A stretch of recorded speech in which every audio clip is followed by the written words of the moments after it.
Good morning mga idol. Dito na naman ako ngayon sa kusina ko.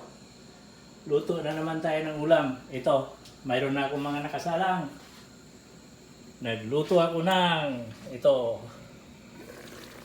bistik Tagalog. Ayan, malapit na pag nag-reduce yung sabaw. Luto na yan.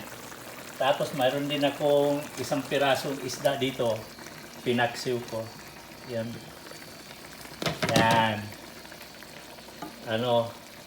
Madaming gulay yan. Nasa loob ang gulay sa ilalim. Nilagay ko sa ilalim ang gulay para hindi dumikit yung isda.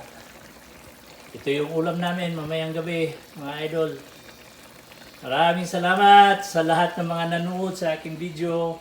Sana suportaan ninyo parang lumaki. Ang hirap pag nag-uumpisa pa lang. Ito, ilalagay ko na yung aking onion rings. Ayun. Salamat mga lods sa inyong panonood at suporta. Ingat kayo palagi. God bless.